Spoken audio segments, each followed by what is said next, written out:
del temario, pues quedamos que es la primera ley de la termodinámica. De ella, pues se va a fundamentar en tres aspectos importantes. Una, pues es la parte de calor, que ya vimos que es una especie de energía. La otra es el trabajo que se está encaminando. Y todo ello es la sumatoria de todo esto como un proceso integral. De hecho, en la parte del libro nos decía como primera definición de la ley que era una variante de la conservación de la materia y la energía. Esta variante nos decía, y la pusimos aquí como copia, la energía no se crea ni se destruye durante un proceso, solo puede cambiar de forma, que es muy similar a la parte de la ley de la creación de la materia y la energía, que era que la materia no se crea ni se destruye, solamente se transforma. Entonces, una pequeña variante, y al igual que en cualquier sistema, la energía, como parte del elemento del universo, tiende a generar este proceso. También va a cambiar, pero no se va a poder destruir. Todos los procesos que van a estar incluidos en estos elementos, pues vamos a hablar de temas que son sistemas adiabáticos. ¿Qué es que sea adiabático? Que las paredes no permitan la transferencia de la energía. Sin embargo, pues vamos a ver que no todos los sistemas tienen que ser completamente adiabáticos, ni todos los sistemas van a estar completamente cerrados o aislados. Entonces, adiabático es lo que conocemos como, comúnmente decimos como aislado. Pero ¿a qué se da la definición entonces de adiabático? Adiabáticos son las fronteras o lo que encierra, digamos, al sistema. El ejemplo que más tienen más claro, pues por ejemplo un termo. Las paredes del termo es una pared adiabática, porque no permite la transferencia de calor a través de esa pared. Un vaso de unicel es una pared adiabática, porque no permite que ustedes sirvan, pueden servir agua hirviendo, pero no lo van a sentir. El refrigerador, todas las paredes de sus refrigeradores que están cerrados, son paredes adiabáticas porque no permiten la transferencia o una transferencia muy pequeña de calor. Entonces, esos son sistemas, eso se refiere a un sistema adiabático, que las paredes o el cuarto que estén cerrando al sistema realmente no permite la transferencia de calor. Entonces, el trabajo neto realizado en un mismo puede ser sin importar la naturaleza del sistema, si es cerrado o abierto, ni los detalles del proceso. Entonces, en un sistema adiabático que tenga dos estados, o esté en cualquier tipo de sistema que esté cerrado o abierto, siempre que el sistema, en este sistema, bueno, no haya transferencia de calor, principalmente lo que va a generar es que toda la energía va a transferirse en forma de calor. Y les ponía tres ejemplos. De hecho 4 en el libro, ¿no? El primero, pues era, por ejemplo, esta papa, que decía que lo que hacían era calentarla, pero nos olvidábamos de la pérdida de calor como forma de vapor, es decir, nos olvidábamos de que a la papa al momento de calentarla pierde agua o absorbe cantidad de vapor, bueno, el agua que tiene como tal la calienta y la va a evaporar. Entonces, si no hay pérdida o no hay transferencia de masa y nosotros estamos calentando, esa papa va a llegar a absorber toda esa energía y la va a mantener como la parte de la energía, es decir, el calor transferido se convierte en la energía total de la papa. El segundo ejemplo, aquí era como un ejemplo general para un sistema abierto, digamos aquí ahora es a través del, calentábamos un sistema, a través de digamos, de esta olla, le mandábamos energía, el agua se empezaba a ebullir y mandaba también, como no era un sistema completamente adiabático, permitía la salida del calor de este sistema. Como es un sistema tapado, pues no permite la transferencia de masa. Pero si se dan cuenta, y ustedes lo han hecho en casa, cuando ponen a calentar una ollita y le ponen una tapita para calentar el té o una tetera, se dan cuenta que cuando tocan la tetera, en realidad los límites, o en este caso, las fronteras de ese sistema, es decir, la olla como tal, tiene calor en la parte del metal. Tocan y se queman, ¿no? Porque está caliente el sistema. A su vez, si esta olla la convirtiéramos en un sistema semicerrado o cerrado bajo presión, como es la olla express, y en este ámbolo empieza a salir el vapor, va a generar una cierta presión. Y de hecho, si se dan cuenta, en las ollas express, esa presión genera movimiento digamos, en la masa que ponemos arriba para controlar la presión. ¿Qué característica tiene? Pues que esa masa se mueve. Entonces, si se dan cuenta, al generar ese movimiento, empezamos a hablar de un proceso de trabajo. Entonces, un sistema que está siendo, en este caso, calentado, y a su vez, el agua está transfiriendo o se está absorbiendo esta energía y logra generar un sistema de presión, puede generar un movimiento a través de una de las salidas del sistema, y esto va a generar que se esté generando trabajo. Y ahí viene la pregunta, ¿qué es el trabajo? ¿Alguien rápidamente me podría decir qué entiende por trabajo?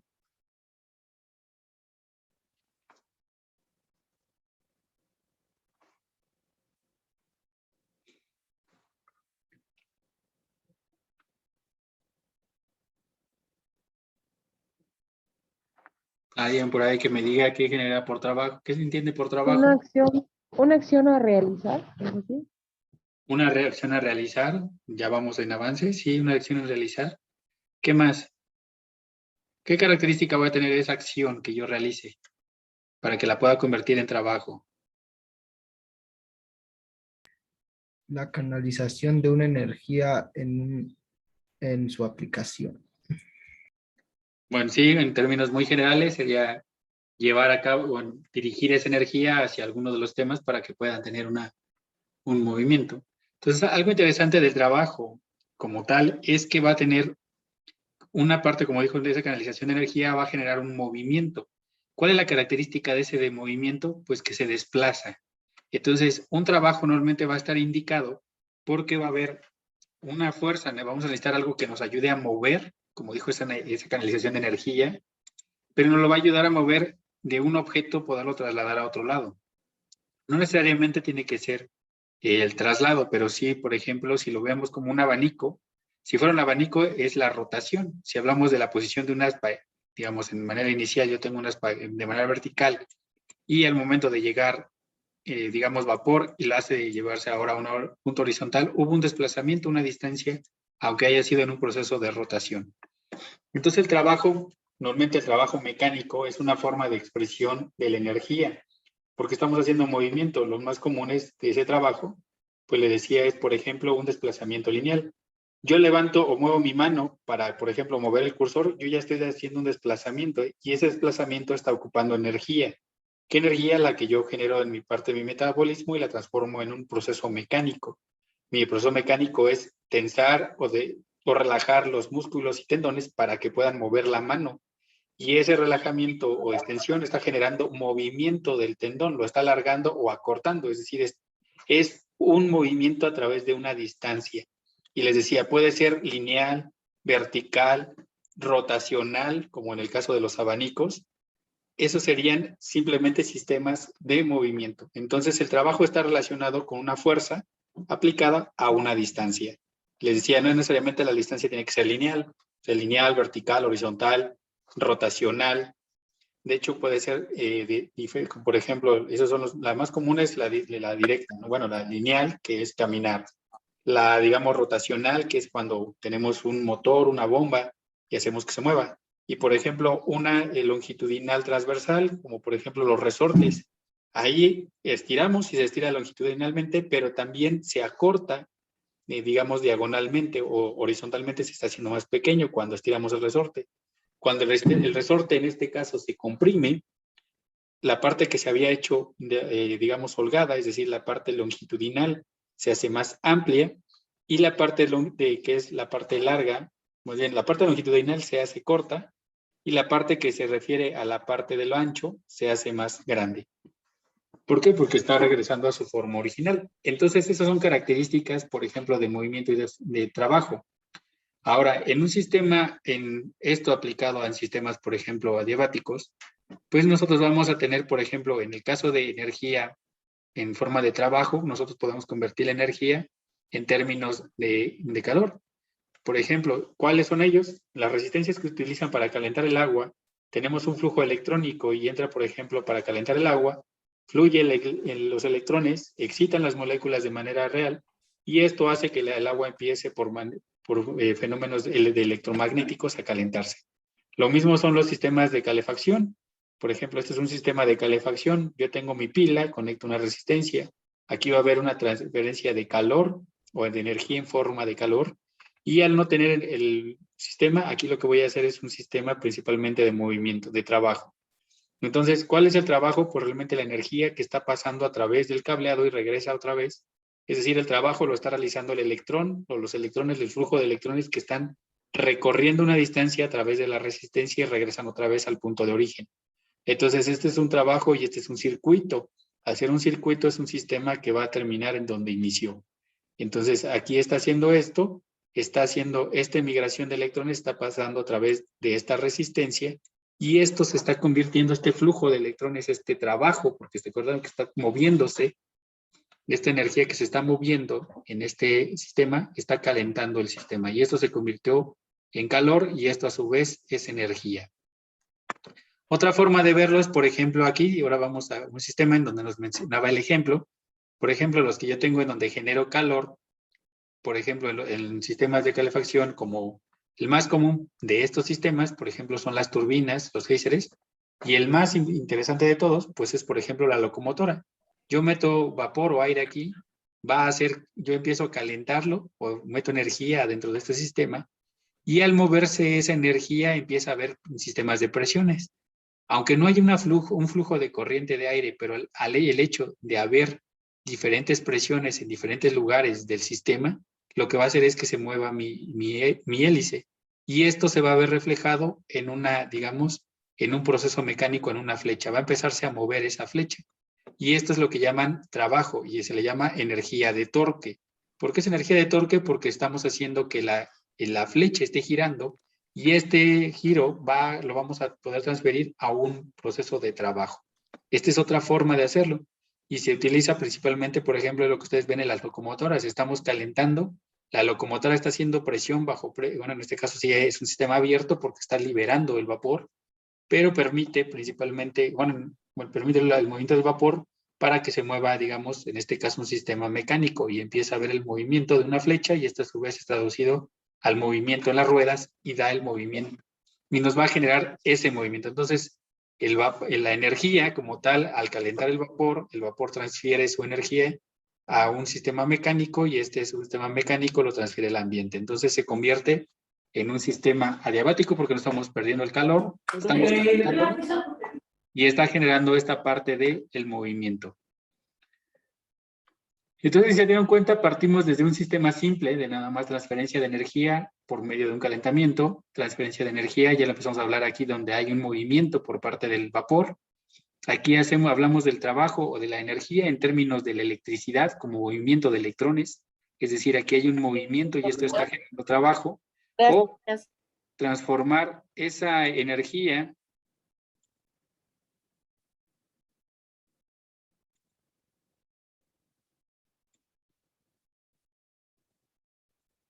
transformar energía en forma de calor a un sistema de movimiento de presiones, y esto a su vez en proceso mecánico. Entonces, todo eso es lo que hacemos en términos de la primera ley. Ahora, bueno, ya iniciando el sistema, pues decía que la energía no se transforma, no se destruye, solamente se transforma. Entonces, toda esa energía, ¿me escuchan cortado o sí me escuchan bien? De ratito sí se escucha cortado. Y también como unas voces, no sé si es de otro compañero o de compañera, pero de pronto sí. se cruzan.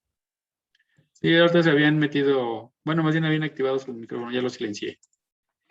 Bien, bueno, en esta parte, como les comentaba, pues es, de manera real ustedes ya lo leyeron en el libro, ya hicieron esta parte de la tarea, solamente es como un poquito de la explicación de cómo se da esta parte del sistema. Entonces, en términos generales, la energía en cualquiera de los aspectos la podemos transformar tanto de la energía mecánica, bueno, por ejemplo, en este caso de los electrones, energía cinética, la podemos transformar en energía calorífica, la energía calorífica en mecánica, y así sucesivamente. Entonces, lo que está pasando es que podemos, digamos, transformar, en términos generales, nosotros vamos a tener el movimiento de las partículas, de los electrones, de cualquier, digamos, componente de la materia, y esta a su vez puede transformarse en cualquier elemento en forma de energía, ya sea en términos de calor o en términos de trabajo. Pero al final estamos hablando del movimiento de la energía. Entonces, como tal, lo que nos dice que en cualquier sistema, el trabajo naturalizado en un mismo, sin importar la naturaleza del sistema cerrado ni abierto, los detalles del proceso, nos pueden generar principalmente energía, en términos muy simples. Entonces, esto nos lleva a un balance total de energía, es decir, la primera ley de la termodinámica nos habla de que realmente todo lo que esté en movimiento, que podamos generar entre cuanto a las partículas, va a generar este proceso de energía. Y esto, pues lo que nos dice es que la energía total de un sistema, pues realmente el cambio total de la energía del sistema está encaminado a una función de estado. Si recuerdan, la función de estado era principalmente el inicio y el final. En mi caso de esta edad, pues es realmente lo que entra menos lo que sale. Entonces, como en el sistema yo estoy encaminando, por ejemplo, en el caso de la papa, yo estoy calentando de manera real cuánto de ese calor en el horno le está llegando a la papa. Recordando que la papa pues va a estar puede estar en un recipiente, o si está de manera directa en el horno, todo lo que tarda en llegar a por ejemplo, a la profundidad de la papa. Cada capa, digamos, cada grosor de la capa o de la papa, es un paso para la transferencia de calor. Y a su vez es como si ustedes trataran de caminar, imagínense, lo asistan, van caminando en la playa, y es fácil caminar cuando la arena está, digamos, ligeramente seca, ¿no? Pero ¿qué pasa cuando ustedes caminan, cuando la arena está mojada? Se vuelve como una especie de lodo y es difícil poderse trasladar. Entonces, eso va siendo un proceso de migración de la energía. Por lo cual, pues, realmente no todo lo que le llegue a la papa se va a poder calentar. Lo mismo sucede en cualquier sistema. Y eso es lo que hay pérdidas como tal de la energía. Por lo cual, pues, hay que ser conscientes que todo lo que entra en el sistema, de menos lo que sale, nos daría un cambio total. Aquí en este sistema sería el balance global. Y en esta energía de lo que sale, pues ahí vamos a tener la pérdida de nuestros sistemas. Entonces, como tal, el cambio de energía en un sistema general siempre va a estar como una función de estado, y esta función de estado pues va a estar involucrada en el final menos en el inicial, es decir, la parte del calor o de energía transformada menos el proceso inicial en el cual partimos. Esta energía a su vez va a estar encaminada, o en este sistema, ya sea abierto o cerrado, va a estar relacionada principalmente con todos los tipos de energías. La energía interna, ustedes ya la habíamos hablado de ella, la energía interna es la energía que está relacionada con principalmente las moléculas o la composición de un cuerpo. Tal cual, le habíamos dicho que las moléculas están en movimiento y estas van a generar esa energía. La energía cinética, que se refiere al cambio de la posición de cualquier molécula, está relacionada, por ejemplo, en este caso, con velocidades, es decir, la energía cinética se va a relacionar con el movimiento, y para generarse el movimiento tiene que haber una velocidad. Esa velocidad va a ser la distancia entre tiempo, lo que yo me logre desplazar en el tiempo, digamos en cierta distancia. Y la energía potencial, que se refiere en este caso principalmente a la parte de altura o de la colocación de las partículas. Recordando que nosotros nos derivamos de la gravedad y esta a su vez está relacionada principalmente con la altura de un objeto. Entre más lejano de un punto, digamos, del suelo, si lo podemos ver más simple, la fuerza de atracción por la parte de la gravedad pues va aumentando, con eso que es una aceleración. Entonces, esta energía potencial depende de la posición de a partir del suelo hacia la altura que estemos, y la energía cinética va a depender principalmente del movimiento. Ambas pueden estar relacionadas. Por ejemplo, si es una caída libre, en el tiempo cero, pues no habría velocidad, entonces la energía cinética es cero. Pero a medida que va acelerando, la energía cinética adquiere un valor y la energía potencial, por estar cambiando de posición, también adquiere un valor. Entonces, el término de la energía general se relaciona con la energía interna más la energía cinética, porque quedamos que debe de haber movimiento para que exista trabajo, y la energía potencial, porque el movimiento también puede ser vertical. En estos términos, entonces, todos están relacionados en términos de una energía total, y es una sumatoria de energías. Ahora, en sistemas estacionarios, es decir, cuando yo evalúo el principio y el final, como vimos aquí arriba, en un estado estacionario, normalmente la energía potencial y la energía cinética es cero. ¿Por qué? Porque estamos hablando de que yo voy a evaluar solamente del momento en que inicié a moverme, cómo inicié y cómo terminé, pero no me interesa el recorrido. Por lo cual, entonces, mi proceso, cuando yo lo evalúe, en estos dos términos, la energía cinética y potencial, en ese momento no van a estar en movimiento. Yo los voy a tomar como constantes, y al tomarlos como constantes, porque yo estoy evaluando nada más en dos puntos específicos, en ese momento mi energía, digamos, el cambio de energía potencial y cinética evaluada desde un inicio a un final es cero. Entonces, y es lo que nos mencionaba acá, en sistemas estacionarios, la energía potencial y cinética se convierte en cero, y lo cual nos dice que la energía general del sistema se convierte en la energía interna.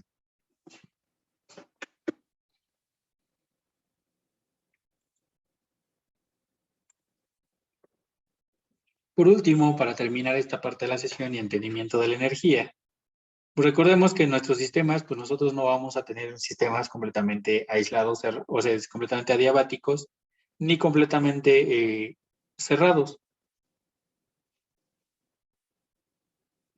Dado que de manera general en la termodinámica, como tal, no hay máquinas perfectas. Es decir, si ustedes lo evalúan a cualquier sistema, cualquiera que ustedes quieran probar que tenga que ver con transferencia de calor y de movimiento, por ejemplo, un carro, si ustedes realmente, si fuera una máquina perfecta, ese carro no despediría temperatura. Pero si se han dado cuenta, pues hasta necesitamos un termostato para medir cuánto se calienta y que ese termostato active un sistema de enfriamiento para el carro. Y no está perfecta porque, por ejemplo, todo el calor que genera la combustión de la gasolina, si tocan, llegan a generarse al ambiente, se despide el calor al ambiente. Ese es por una parte. Ahora tampoco es un sistema cerrado, entonces adiabático no es. Un sistema cerrado tampoco porque entra gasolina, la gasolina entra al motor, la explota y sale, por ejemplo, las gases de combustión, entre ellos, pues monóxido, dióxido de nitrógeno y dióxido de azufre, ¿no? Entonces, de estos elementos, pues son los que salen. Entonces, no es un sistema completamente cerrado. Tenemos una entrada de masa, que sería la gasolina, y una salida en los escapes, por ejemplo, de las combustiones. Hay un volumen, de hecho, hasta los carros, hay carros que lo manejan como 2.0, 5.0, que sería el volumen de control en donde puede caber la mayor capacidad de la explosión. Si se dan cuenta de ese carro, el motor del carro como tal, también realiza un trabajo. A partir de esa combustión mueve un cilindro dentro del carro, es decir, un émbolo, y este pistón lo que hace es mover un sistema coordinado que es el árbol de levas y de ahí se va al sistema mecánico y nos permite el rodamiento. En ese sistema está transformando este sistema, digamos, de la combustión de la gasolina en un sistema mecánico. Entonces hay entrada y salida de trabajo. ¿Por qué? Porque en este caso se mueve el émbolo y esto permite también la entrada y salida de aire. Todo ello entonces se va con sistemas mecánicos, tenemos trabajo. Y por último en el carro, les decía, no es un sistema completamente aislado. Ustedes tocan el carro, tocan el motor y si por ejemplo ya llevan mucho tiempo trabajando el carro, tocan el cofre del carro y se siente calor. Entonces hay transferencia de calor, hay transferencia de movimiento a través de esa fuerza mecánica y hay entrada y salida de gasolina, de entrada de gasolina, combustión y salida de los gases. Ese sería un ejemplo para esta parte del sistema de un cuerpo completo en donde estamos incluyendo todos los sistemas de energía. Al ser este sistema completamente de energía, nosotros tenemos de manera real una entrada de energía y una salida. La energía, la forma de entrada, pues en este caso se da por un sistema mecánico de bombeo que partió de un ciclo, ahorita vamos a hablar de esta parte del ciclo, en la cual pues hay un calor que originalmente de entrada, que es la entrada digamos en este caso, de ese calor es el calor que viene del ambiente, y la salida, que es lo que despide el motor. Una entrada de trabajo, que sería, por ejemplo, el movimiento del aire, el movimiento de los fluidos que va a entrar al sistema, y la salida está encaminada al movimiento principalmente de las llantas. Entonces también las llantas generan un movimiento del motor, en la parte interna del motor, y se está generando ese intercambio de trabajo. Y digamos, de la energía de la masa de entrada, que quedamos que era la gasolina, y de la masa de salida, que eran los gases de la combustión. Todo ello nos da un balance total del sistema. Este sería el mejor ejemplo que les podría poner para la primera ley de la termodinámica. Entonces, todo el sistema siempre va a estar evaluado. Si hablamos en caso de un sistema estacionario, entonces la energía del sistema siempre va a estar relacionado en entrada menos la salida. Y esto se evalúa en tipo de kilojoules. Cuando estamos hablando de un sistema estacionario, solamente evaluamos puntos de entrada y salida, pero no nos interesa los demás. Ahora, cuando nosotros hablamos a través del tiempo, yo voy a evaluar cada segundo. Entonces, igual hay una entrada relativa y una salida relativa. Y este cambio de energía del sistema está a través de un tiempo. Al evaluarse en tiempos, ya no hablamos completamente por ejemplo, de kilojoules, sino hablamos de kilowatts, en donde podemos transferir la energía a través de cierto porcentaje de tiempo. Y esto donde utilizamos dentro del motor de carro, cuando el carro va en movimiento, vuelve a generar esta forma de energía. Por ejemplo, otra forma de energía aparte del movimiento es el flujo de electrones. Yo inicié con la batería y le mandé energía para la chispa, pero a su vez el carro en el movimiento va a generar en la bobina el retorno de esa chispa y ya tengo otra vez electricidad. Y eso sí lo puedo medir. Como voy a medir la electricidad que entra menos la que sale a través del tiempo, es decir, el cambio de esta a través de cómo va cambiando, cómo se va utilizando esa energía, entonces yo tengo kilowatts por hora, es decir, el carro puede generar este proceso de cambio de energía a través del flujo electrónico.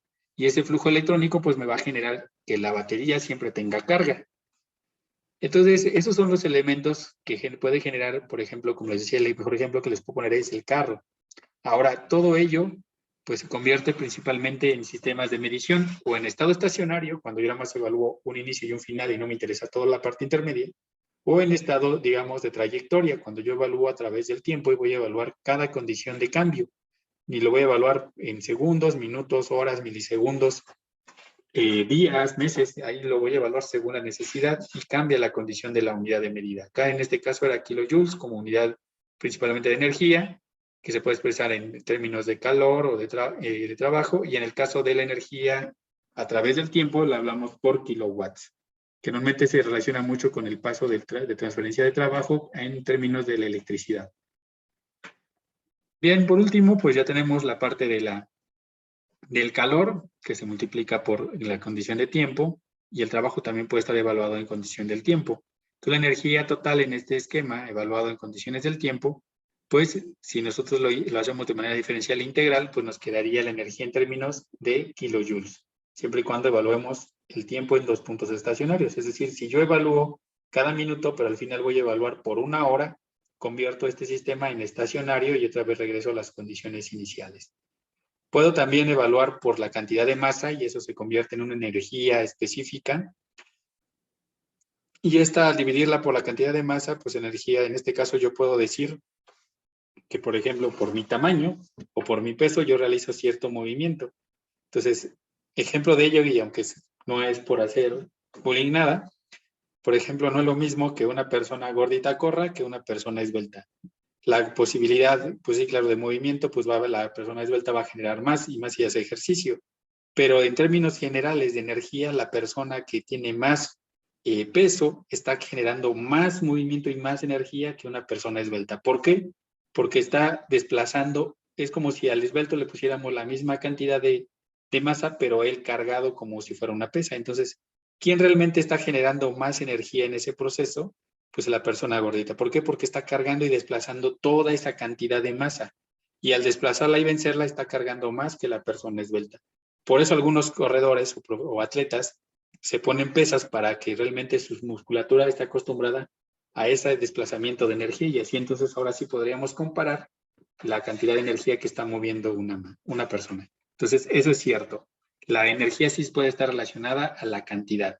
No quiere decir que el gordito vaya a correr más, simplemente que su fuerza o la necesidad de energía es mayor a la de una persona esbelta, porque está desplazando mayor cantidad de masa. Eso en términos de una energía específica.